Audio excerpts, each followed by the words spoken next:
You know, a second whistleblower has come forward about you-know-who in the White House allegedly withholding security funds from Ukraine unless they investigate the Bidens. This comes just days after he called on China to investigate them, too. But some of the Repubs, like Congressman Jim Jordan, claim that we don't get it. Okay, take a look.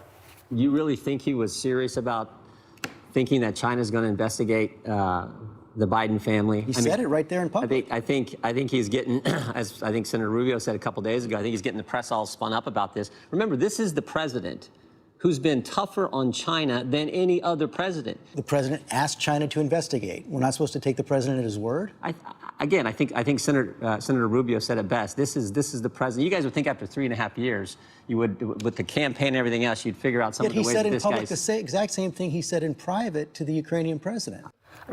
And not to just put too hard a point on this, here he is on the South Lawn last week. Tell me, after you hear this, does he sound like he's kidding?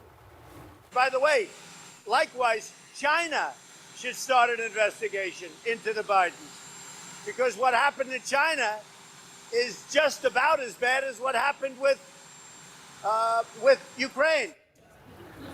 Not only does no one know what he's talking about, but, I mean, if he's kidding, where's the laughter? Well, was he kidding when he called Mexicans rapers, or when he went after Senator McCain, or when he was made fun of a handicapped person? Were those jokes? Or when he said, Russia, if you're listening, look into Hillary? Were those jokes also? Apparently. Well, according to Jim Jordan, they're all hilarious, I guess. Well, not to the people he's attacking, no.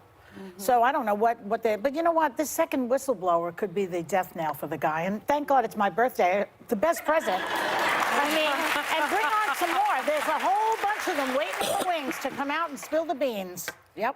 Yeah, I think the second whistleblower is very important, because that person apparently has firsthand knowledge of the phone call. So that implies that that person was on the call.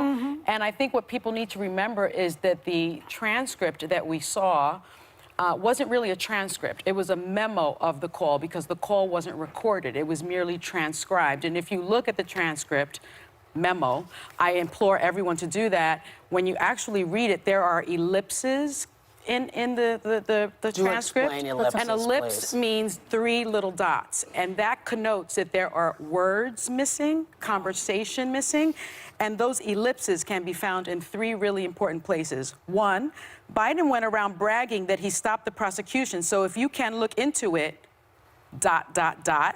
it sounds horrible to me. I'd like to know what is there. Then I would like you to find out what happened with this whole situation with Ukraine. They say CrowdStrike... ... I'd like to know what's there. I guess you have one of your wealthy people... ... The server, they say Ukraine has it. So that whistleblower heard the ... and I'd like to hear it, right? And I think that the committee wants to hear it, and I think America wants to hear it. Yeah, we do. We want to hear That's why everything. the whistleblower is important, in my humble opinion. Look, we never have enough time to talk about this stuff. I agree. But here's what I would say. I mean, I was thinking about everything. I was talking to friends at home, and I realized the way we talk about it in these studios in New York City is oftentimes different than how people are feeling about it. And I'm now convinced he's probably going to win re-election.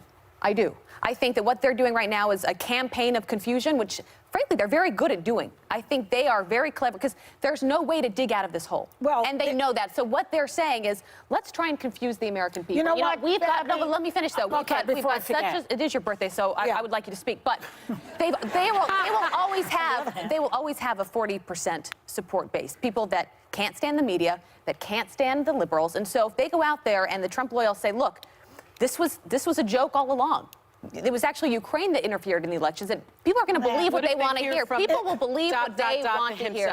They don't care. They don't care. They're entrenched. Look, I find this serious, but I also think we need to live in reality and where we are. And there are some people that will let this slide. Go ahead, Joy. It's very easy to muddy the waters and to obfuscate when you are shameless and a liar. And that's what they are. They're shameless and they're lying. Just watch Jim Jordan, watch Ron Johnson. These people are shameless. They're cowards. They're sticking behind somebody that they know is unpatriotic, that is not American, and they're doing it anyway. So go ahead, keep lying and muddy the waters and see how dumb Americans are. That's what they're trying to do. I Go see ahead. your prompt to read, Whoopi, that you're going to talk to me when we come back, but I actually have something else to say. And I have Okay. been furious all morning that I think is important to bring up, but we Okay. have to go to a commercial break because, as usual, we never have time to talk about Good anything. promo, though. That is Good a pro. promo. Thank you. Happy birthday, Joy. Thank you. So good to be here today.